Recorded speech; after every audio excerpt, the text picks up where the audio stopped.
Banned for being too fast. The hidden story of Sox and Martin's Mopar empire when winning became a crime.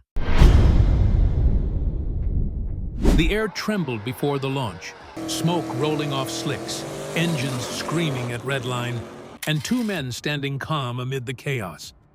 The crowd didn't just watch, they witnessed something legendary. Red, white, and blue flashed down the strip, and the announcer's voice broke through the thunder saying Sox and Martin. In that moment, the name became immortal. But behind the cheers, there was tension, because these two quiet men from North Carolina weren't just winning races.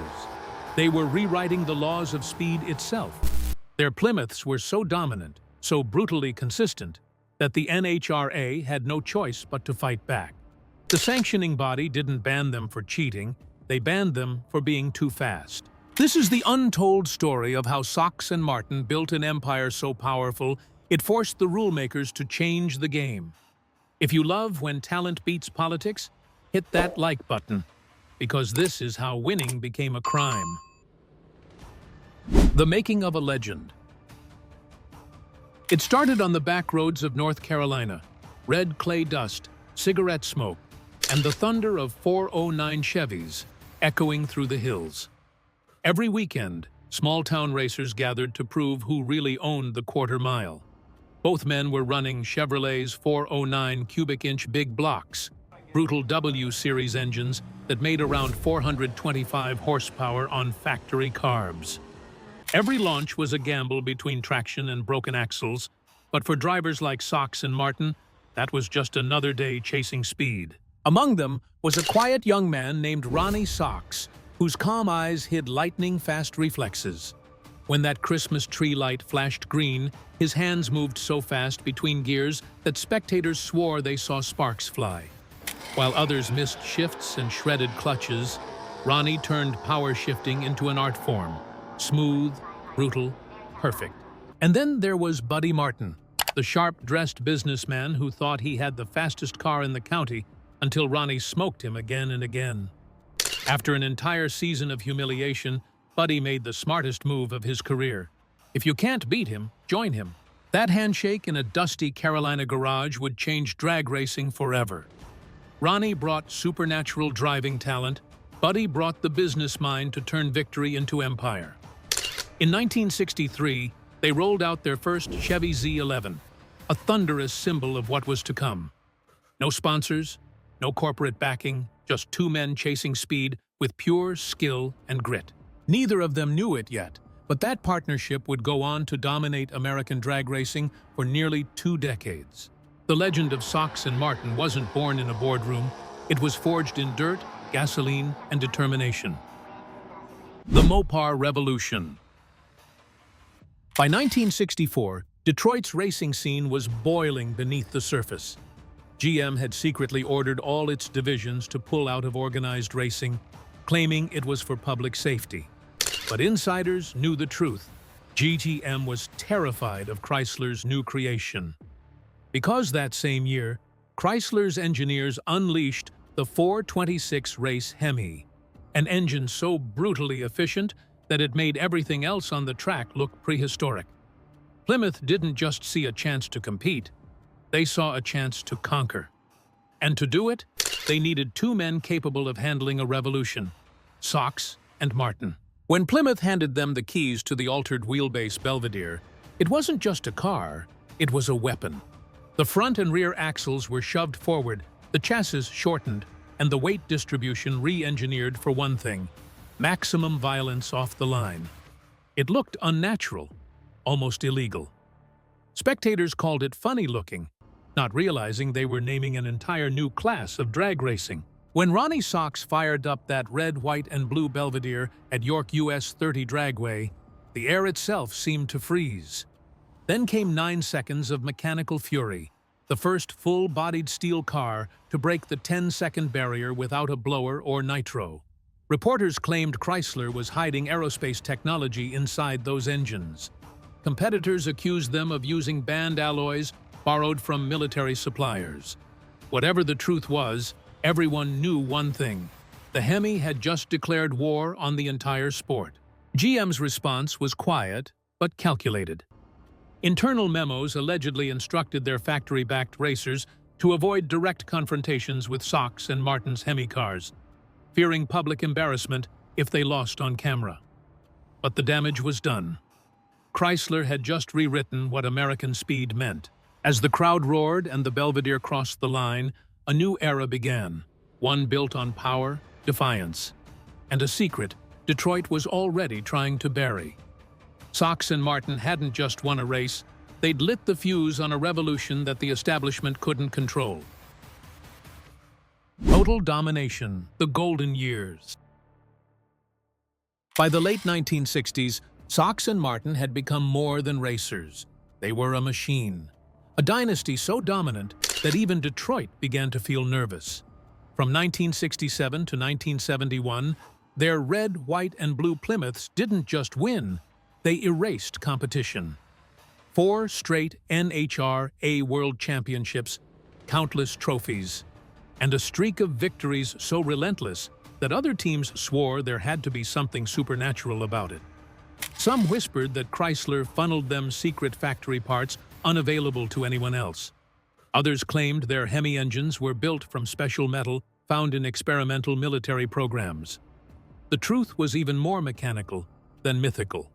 Jake King's 426 Hemis ran 12.5-to-1 compression, 2.25-inch intake valves, and 1.94-inch exhausts, perfect cross-flow monsters that could rev to 7,000 RPM. Dyno pulls at Chrysler's labs showed over 720 horsepower from their super stock setups, though NHRA officials never saw those numbers on paper. Whatever the truth, every time Sox and Martin rolled into a track, the air changed. People didn't ask who would win, they asked by how much. Ronnie Sox was no longer just a driver. He was the boss of the 4-speed. His hands moved faster than cameras could catch, and fans swore sparks flew from the shifter under the lights. Buddy Martin turned their operation into something out of a military command post. Every tool polished, every car spotless, every move rehearsed. Their haulers gleamed with Mopar pride, their uniforms matched perfectly, even their pit strategy was decades ahead of its time. But their greatest weapon wasn't horsepower, it was influence. In 1967, Buddy partnered with Plymouth to create the Supercar Clinics, touring the country to show kids how to build and race Mopars. It wasn't just marketing, it was indoctrination. They were recruiting the next generation of loyalists, turning teenage grease monkeys into lifelong believers. Sox and Martin had built an empire powered by speed, precision, and perception. But as the trophies piled up, so did the jealousy. Behind closed NHRA doors, whispers began to spread. If they can't be beaten on the track, maybe they can be stopped elsewhere. The rulebook war. By the early 1970s, Sox and Martin had become victims of their own brilliance. They were winning too much. 9 victories out of 23 pro stock events in 1970 alone. What should have been a celebration of excellence turned into a corporate crisis. Fans started complaining that every race felt predictable, and rival teams whispered to NHRA officials that the sport was becoming boring. But behind those whispers was pressure. Real financial pressure from sponsors and manufacturers who couldn't afford to see Chrysler dominate forever. Ford had already pulled out of drag racing, while Chevrolet quietly funneled support to Bill Grumpy Jenkins, their underground weapon. But no matter what GM or Ford tried, nothing could outrun a Hemi tuned by Sox and Martin. So the NHRA did what corporations always do when they can't control victory. They rewrote the rulebook. In 1972, the sanctioning body announced a new weight correction formula designed, in their words, to ensure competitive balance. Wedge head engines kept their comfortable 7.0 pounds per cubic inch. But the 426 Hemi, it was slapped with a 7.25 pounds per cubic inch penalty. That meant every Sox and Martin car now had to carry an extra 106 pounds, the equivalent of strapping a full-grown man into the passenger seat. In a sport where victory is measured in thousandths of a second, that wasn't balance, It was sabotage. The results spoke for themselves. Jenkins won 6 races that season. Mopar managed just 1, courtesy of Don Carlton. Buddy Martin later recalled an NHRA official looking him in the eye and saying, "Fans want to see Fords and Chevys in the finals. We don't care what Chrysler wants." The whispers never stopped. Some claimed NHRA was quietly funded by GM interests, manipulating the sport to protect diversity. But the truth was simpler. Sox and Martin had made winning look too easy, and that scared the system. They didn't ban the team outright. They let physics do it for them. What was once triumph had become taboo. NHRA had turned victory itself into a crime, fighting back against politics. Even after the NHRA stacked the deck, Sox and Martin refused to die quietly. From 1973 to 1978, they fought back like outlaws, bending every rule they could without breaking it. They acid-dipped duster bodies until the paint was nearly transparent, chasing every ounce of advantage.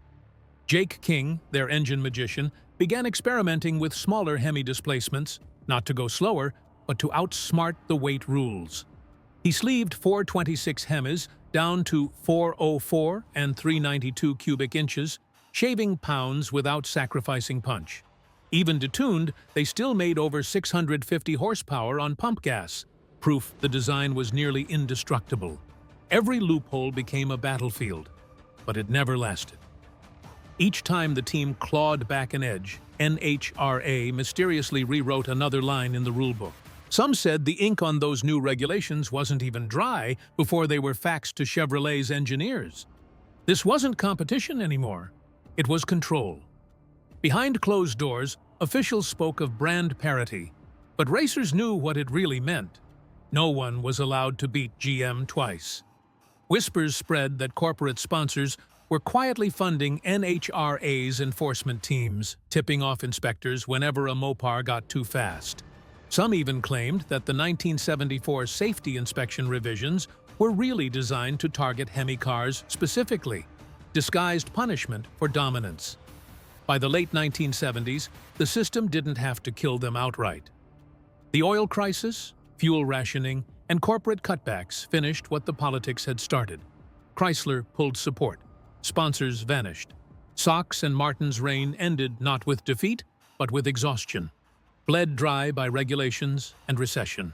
In 1979, the greatest drag team in history vanished into silence. No farewell race. No applause. Just 2 men staring down a sport they once ruled until power and politics decided they'd won enough. Legacy of the fastest team Detroit ever feared. Long after the engines fell silent, the legend of Sox and Martin refused to fade. They didn't just win races, they rewrote what professionalism in drag racing meant. Before them, the pits were chaos and competition was raw. After them, racing became a science of presentation, precision, and pride. Matching uniforms, spotless cars, custom haulers, all of it started with them. They proved that talent, discipline, and ingenuity could crush budgets, sponsors, and politics alike. Modern pro stock crews still use tuning methods Sox and Martin pioneered: plug reading, ignition curve matching, and cam phasing by feel instead of sensors. Jake King's original flow bench data from those 426 Hemi heads still circulates among Mopar builders today. In an era when money and manufacturer influence ruled the asphalt, Sox and Martin were proof that pure skill could still terrify Detroit. There's a saying among old racers: the L88 needed an engineer, the Hemi needed a driver, Sox and Martin needed neither. They were both. Their dynasty might have ended in 1979, but their fingerprints are everywhere, in the professional standards of every modern racing team, in every dragster that launches clean and perfect, in every fan who still paints their car red, white, and blue. Ronnie Sox passed away in 2006, but Buddy Martin still appears at Mopar shows, standing beside those legendary Plymouths and telling stories from a time when racing was decided by men, not by rulebooks. Their cars now sit behind museum glass, gleaming relics of rebellion, reminders of when horsepower was a language and Mopar was a movement. They didn't just race cars, they raced the system. And for a while, they won. Because in the end, Sox and Martin proved something the establishment could never admit. When success threatens the system changes the rules. But no amount of regulation can erase what they stood for. Being too fast isn't a sin, it's just something the establishment can't tolerate. From a dusty garage in North Carolina to the winner's circle of every major drag strip in America, Sox and Martin built an empire on pure skill and fearless innovation, only to watch it erased by the very rulebook that once crowned them kings. They didn't just push the limits of horsepower, they exposed the limits of fairness. Their story isn't just about racing, it's about how power reacts when perfection becomes inconvenient. Sox and Martin proved that talent and integrity could triumph over money and politics until the system decided otherwise. The NHRA may have stopped them on paper, but they never slowed the legend that still burns in every Mopar fan's heart. Because true greatness doesn't always fit inside the rules. Sometimes it rewrites them. So what do you think? Did the NHRA save the sport or kill its soul? Tell us in the comments and subscribe for more untold stories of Detroit's forgotten heroes.